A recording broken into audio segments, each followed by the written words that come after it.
Hello guys, my name is Gopal ji. Welcome to easy notes. आज हम आपसे बात करेंगे अर्थ एटमॉस्फेयर की, जिसमें हम अब बात करेंगे उसके सामान्य सिम्टम्स के। वायु क्या होती है, वायु ताप क्या होता है, ठीक है। साथ ही साथ उसमें बात करेंगे कि वायुमंडल की उत्पत्ति कैसे हुई, उसके बारे में आपको बताएंगे। इसके बाद आपको बताएंगे कि कंपोजिशन ऑफ द एटमॉस्फेयर क्या होता है, वायुमंडल के संगठन क्या हैं, उनकी बात करेंगे, ठीक है। जिनमें हम आपसे बात करेंगे गैसेस और वाटर वेपर, ठीक है, डस्ट पार्टिकल्स, इन सब की हम आपसे बात करेंगे, ठीक है। आइए टाइम ना वेस्ट करते हुए सीधा टॉपिक में आते हैं। तो पहले आपको बता दें कि वायु की बात करते हैं। पहले वायु एक रंगहीन, गंधहीन एवं स्वादहीन पदार्थ है, ठीक है। इसके अतिरिक्त यह गतिशील भी है, नमनशील भी है तथा संपीडित भी है, यानी कि ये मोबाइल भी है, इलास्टिक भी है और कंप्रेसिबल भी है, क्या वायु, ठीक है। और सबसे मेन बात यह है कि इसकी जो अनुभूति कैसे होती है, कैसे हमें पता लगता है कि वायु चल रही है, वायु की अनुभूति किस तरीके से होती है।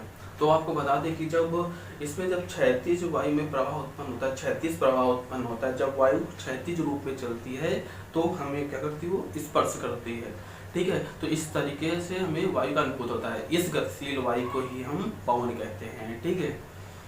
अगर बात करें स्थल तथा जल की भांति वायु सघन नहीं होती, जैसे स्थल और जल है उसकी भांति वायु सघन नहीं होती है, ठीक। इसमें भार होता है और जो धरातल पर इसका जो दबाव पड़ता है, ठीक है, उसे जल वायु विज्ञान में वायु दाब कहते हैं। जब धरातल पे उसका प्रेशर पड़ता है तो उसको वायु दाब कहते हैं इन क्लाइमेटोलॉजी टर्म्स में। ये आपको बता दें कि समुद्र तल में जो ये वायु दाब है वो 1024 ग्राम प्रति वर्ग सेंटीमीटर पाया जाता है। कितना?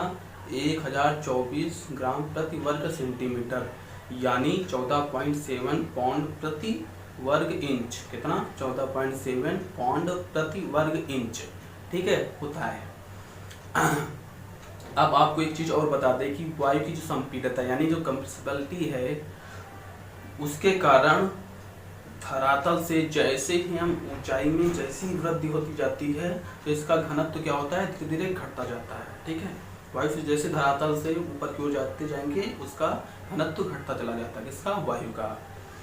और जो धरातल के निकट की वायु है वो भारी होती है और उससे दूर की वायु ऊंचाई में जैसे ही जाते जाएंगे वो जो वायु होगी वो हल्की होती चली जाएगी, ठीक है।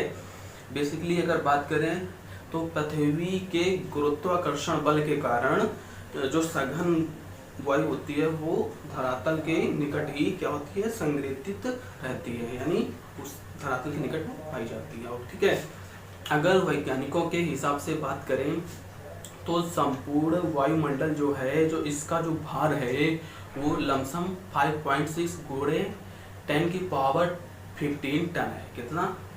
5.6 गुणे 10 की पावर 15 टन वायुमंडल का लगभग पूरा भार है, ठीक। और पृथ्वी की भार की बात करें, पृथ्वी का जो भार है वो 6.6 गुणे 10 की पावर 21 टन है, ठीक है ना। 6.6 गुणे 10 की पावर 21 टन, ठीक है। वायुमंडल का कुल भार है कितना? 5.5 गुणे 10 की पावर 15 टन, ठीक। इस भार का लगभग आधा भार यानी 50% भार, उस वायुमंडल का जो भार है उसका जो आधा भार है वो अर्थ सरफेस से 5500 मीटर की ऊंचाई तक ही पाया जाता है, ठीक। और आपको एक चीज और बता दें कि धरातल से अर्थ सरफेस से 30 किलोमीटर तक वायुमंडल का 99% भार पाया जाता है, ठीक है। जैसा कि आप इस चित्र में देख रहे हैं, जैसे आपके स्क्रीन में सामने आ रहा है, जहां आप इस चित्र में देख रहे हैं ये ऊर्ध्वाधर वितरण ग्राफ आपको दिख रहा है, जिसमें आप देख रहे हैं कि वायुमंडल के संपूर्ण भार का ऊर्ध्वाधर वितरण ग्राफ है, जिसमें आप देख रहे हैं कि आपका ऊंचाई 10, 20, 30, 40, 50, 60, 70, 80 किलोमीटर तक के ऊंचाई में, किलोमीटर में ये ऊपर की ओर दिखाया गया है। और इस तरफ आपको दिखाया गया है कि किस तरीके से जो एटमॉस्फेयर का मास है वो परसेंटेज दिखाया गया है। तो 100, 80, 60, 40, 20 जीरो करके धीरे धीरे घटता हुआ दिखाया जा रहा है। ठीक है, ठीक। तो इसमें आप देख रहे हैं कि जैसे जैसे हम इस ग्राफ के माध्यम से आप देख रहे हैं जैसे जैसे हम ऊंचे ऊपर बढ़ते हुए चले जा रहे हैं, वैसे वैसे इसका परसेंटेज क्या हो रहा है, धीरे धीरे घटता हुआ चला जा रहा है। उसका जो मास है, द्रव्यमान है, उसका परसेंटेज है वो धीरे धीरे क्या हो रहा है, घटता हुआ चला जा रहा है। ठीक, इस ग्राफ के माध्यम से आप ये चीज आप समझ सकते हैं। ठीक है, इसके बाद आप बात करते हैं कि वायुमंडल की उत्पत्ति कैसे हुई।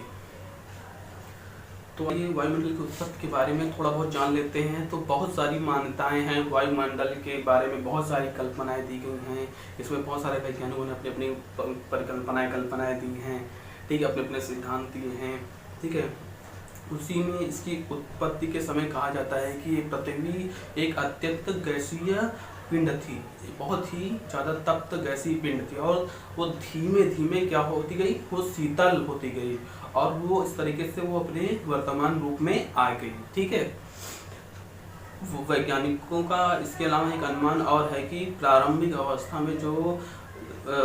अवस्था में हीलियम तथा हाइड्रोजन जो था, हीलियम और हाइड्रोजन जो था वो बहुत अत्यधिक हल्की गैस होती है, जो धीरे धीरे पृथ्वी से अलग हुई, और पृथ्वी से अलग होके जिससे क्या हुआ, प्राथमिक वायुमंडल का निर्माण हुआ होगा। ठीक है, वर्तमान में आप देखते हैं कि वायुमंडल में ये जो दो गैसें हैं, ये ऊपरी परत में सबसे ऊंचाई में हीलियम और हाइड्रोजन गैस पाई जाती हैं। ठीक है, ऊंचाई में पाई जाती हैं। कौन कौन सी, हाइड्रोजन और हीलियम। ठीक, इसके बाद और जैसे जैसे हम आप देखते हैं कि स्थल और जलमंडल जैसे जैसे विकास होता गया, जैसे स्थल और जलमंडल का विकास होता गया, वैसे वैसे वायुमंडल के विकास में उलटफेर होने लगा। वायुमंडल के जो ये वर्तमान में इस समय जो संगठन है, उससे ये चीज़ स्पष्ट होता है कि निरंतर विकास की प्रक्रिया से कुछ न कुछ ये प्रभावित होता रहता है, चेंजेस आते रहते हैं। ठीक है, एक क्लाइमेटोलॉजिस्ट थे, एक जलवायु विज्ञान भूगोल शास्त्री थे जिनका नाम था फ्रिशफील्ड। उन्होंने अपनी परिकल्पना में बताया है, वायुमंडल में इन्होंने अपने कुछ प्रमाण दिए हैं, उनमें उन्होंने बताया कि वायुमंडल जो आज वर्तमान रूप में है, आज से 40 करोड़ वर्ष पूर्व कैम्ब्रियन युग में आया होगा। ठीक है, ये बात हो गई वायुमंडल की उत्पत्ति के बारे में। ठीक, अब बात करते हैं वायुमंडल का संगठन कैसे हुआ। ठीक है, कैसे वायुमंडल का संगठन हुआ, यानी कंपोजिशन ऑफ द एटमॉस्फेयर की बात करें तो बेसिकली आपको बता दें कि समुद्र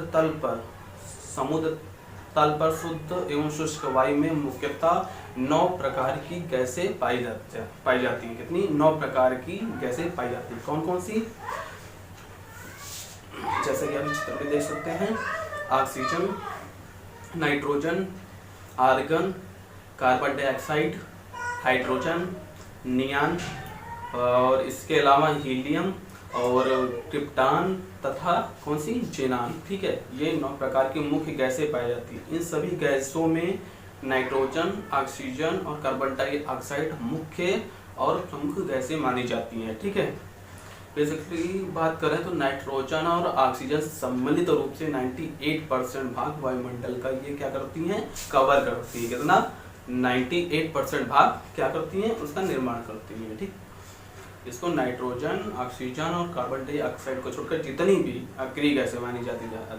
ठीक, वायुमंडल में इसके अलावा भी 2 गैसें पाई जाती हैं, इसको ओजोन गैस और एक रेडान गैस। ठीक है, ये 2 गैसें और भी वायुमंडल में पाई जाती हैं। ठीक, अब बात करते हैं गैसेस के बारे में थोड़ा और विस्तृत बात करते हैं।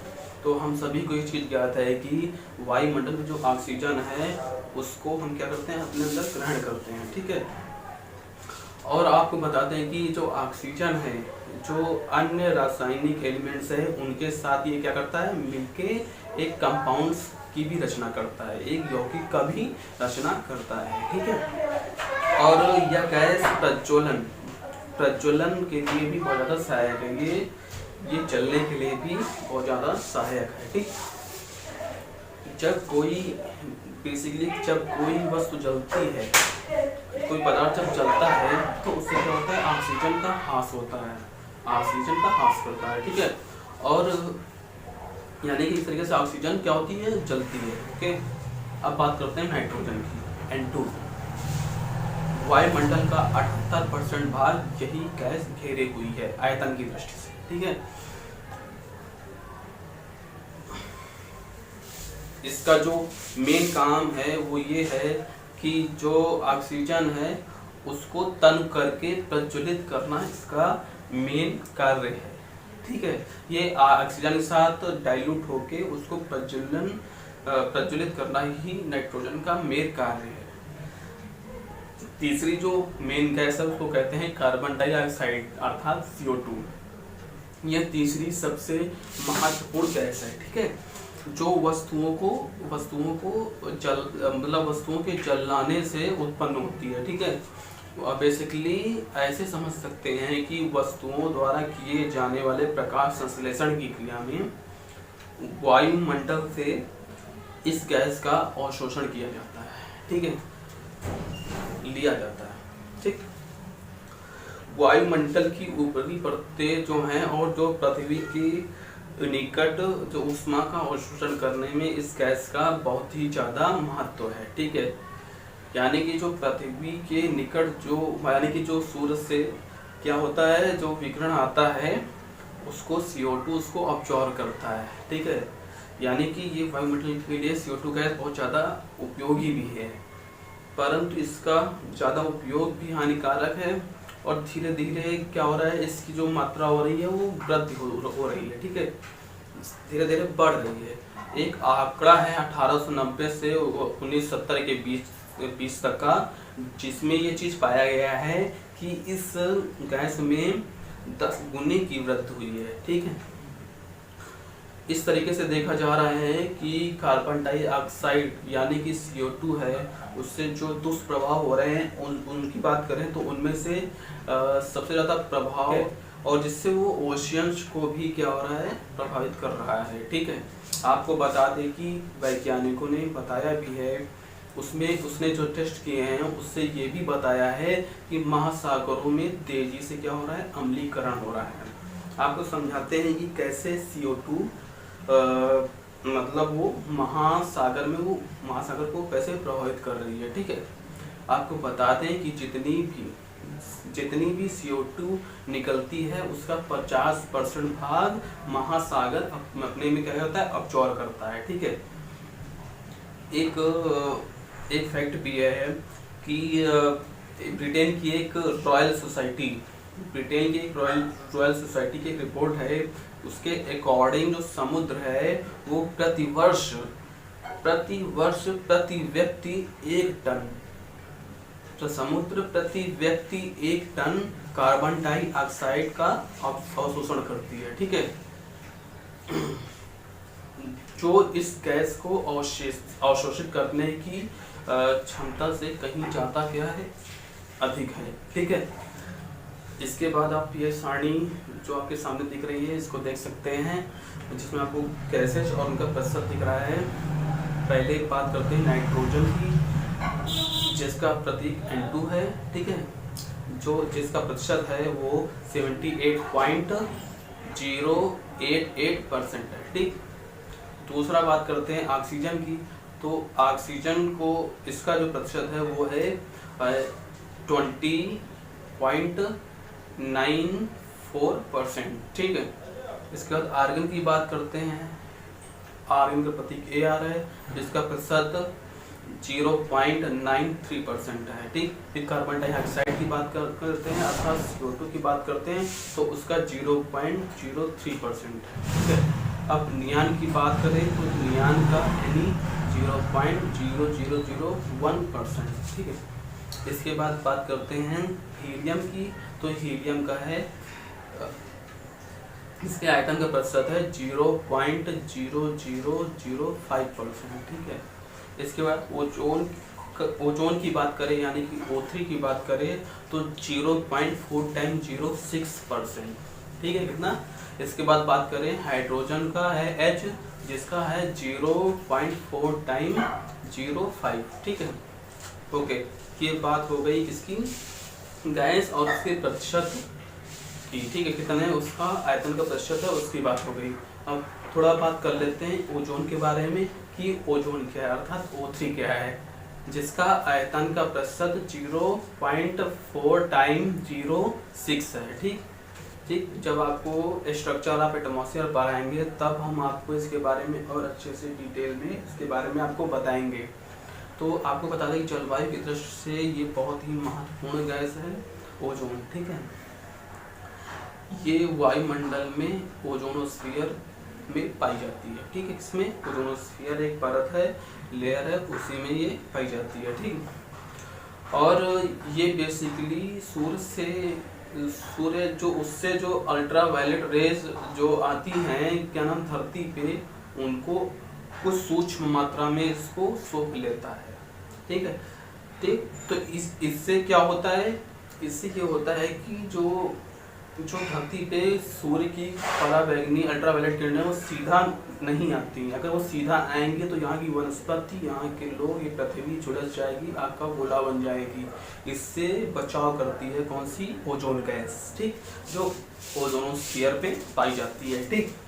बेसिकली अगर बात करें तो ओजोन का निर्माण कैसे होता है उसकी बात करें तो आपको बता दें कि ऑक्सीजन के 3 परमाणुओं के मिलने से ही क्या होता है, ओजोन का निर्माण होता है। जब ओजोन के 3 परमाणु मिलते हैं तो ओजोन गैस का निर्माण होता है, O3 का निर्माण होता है। बेसिकली बात करें तो धरातल से 20 से 25 किलोमीटर की ऊंचाई के मध्य इसकी मात्रा क्या होती है, सबसे ज़्यादा पाई जाती है, ठीक है। अब बात करते हैं वाटर वेपर की, यानी कि जल वाष्प की। ये जल वाष्प क्या होता है, ठीक है, तो इसकी बात करते हैं। तो आपको बता दें कि वायु में यानी एयर में हमेशा कुछ न कुछ मात्रा में जल वाष्प हमेशा पाई जाती है, ठीक है, कुछ न कुछ मात्रा में वो जरूर पाया जाता है, ठीक है। बेसिकली एक चीज़ और बता दें कि ह्यूमिडिटी और तापक्रम जो है, ह्यूमिडिटी और तापक्रम के अकॉर्डिंग ही वो जो वाटर वेपर है उसकी जो मात्रा है वो पाई जाती है।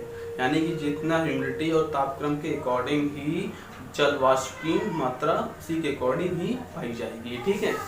एक चीज़ और बता दें कि जो ध्रुवीय क्षेत्र हैं वहाँ का जो शुष्क वायुमंडल है, वहाँ का जो जल वाष्प है वहाँ पर जो मात्रा होती है बहुत कम होता है। लगभग अगर बात करें तो 0.02% ही वहाँ पे जल वाष्प की मात्रा पाई जाती है, ठीक।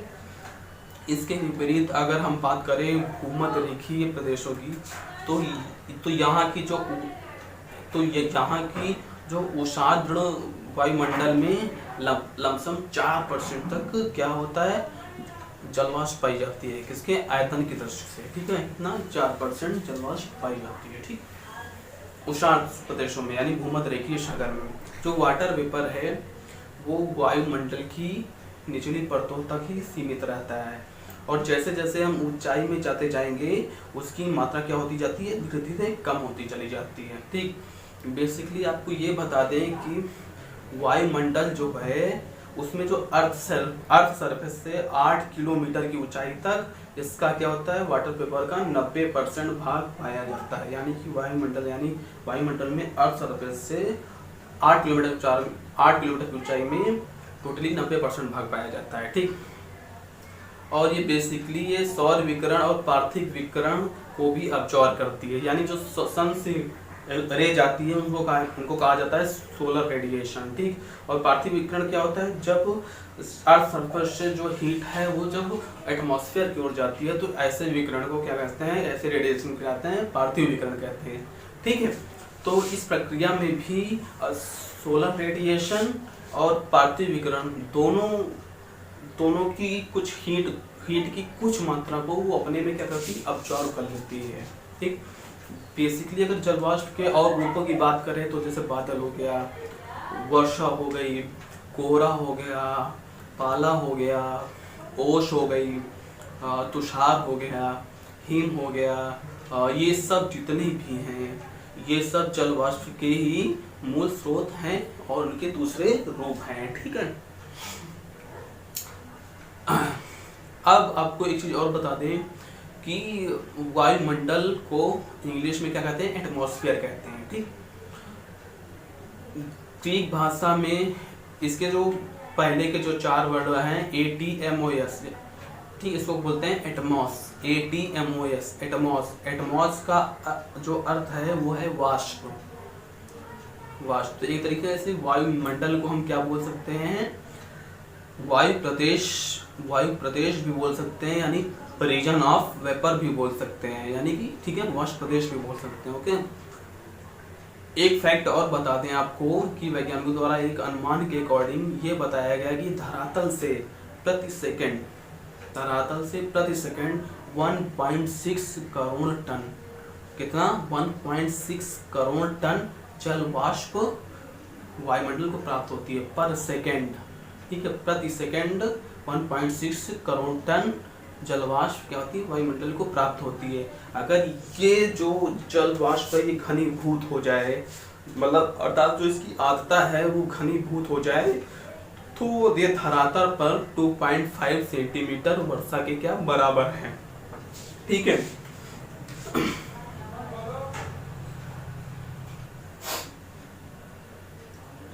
ये हुई जल वाष्प की बात। अब बात करते हैं धूल कण की, यानी वाटर वेपर की बात करते हैं। अब बात करते हैं डस्ट पार्टिकल यानी धूल कण की। तो अब डस्ट पार्टिकल क्या होती है उसके बारे में आपको बताते हैं। जैसे आप देखते हैं हमारा जो एटमॉस्फेयर है, वायुमंडल, इसमें असंख्य धूल कण, अनंत धूल कण हैं। ठीक है। इसके धूल कणों को हम ऐसे समझ सकते हैं कि जल वाष्प है उसके अतिरिक्त जितने भी ठोस पदार्थ हैं, ठीक है, जल वाष्प छोड़ दें तो उसके अतिरिक्त जितने भी ठोस पदार्थ हैं, ठीक है, जो कण के रूप में उनमें कण के रूप में ही वो उपस्थित रहते हैं। ठीक है। उन सभी को क्या धूल कणों की ही संख्या दी जाती है। उसमें छोटे छोटे करके कई धूल कणों से मिलकर किसी ठोस का भी निर्माण हो सकता है। ठीक है। जैसे आप देखते हैं कि महीन कण एटमॉस्फेयर में आपको दिखते होंगे, कभी रेत है, रेत भी धूल कण है। ठीक है, डस्ट पार्टिकल है। चलिए, अच्छा, आपको समझाने के लिए एक उदाहरण देता हूँ कि आप कोई कमरे में बैठे हुए हैं, ठीक है ना, दोपहर का वक्त है और आपकी जो खिड़की थोड़ी सी खुली है, तो उससे जो धूप आ रही होती, रोशनी आ रही होती, किरणें आ रही होगी, आपने देखा होगा कि वो जब फर्श पे पड़ती हैं तो हम देखते होंगे उस जो रेज आ रही है उसमें आपको कई सारे छोटे छोटे कण दिखते हैं। ठीक है, जो इधर उधर घूमते रहते हैं बहुत जोर जोर से। इन्हीं कणों को कहते हैं डस्ट पार्टिकल। ठीक है, जिसको धूल कण कहा जाता है। ठीक, बेसिकली एक महत्वपूर्ण और आपको बता दें कि इन कणों से जो सूर्य से जो विकिरण आता है उसका ये परावर्तन भी करता है और उसका स्कैटरिंग भी करता है। ठीक, यानी कि वो आके उसका परावर्तन भी होता है, साथ में स्कैटरिंग भी होता है, यानी कि वो कई उसके रूप में स्कैटर भी होता है। ठीक है। ठीक है,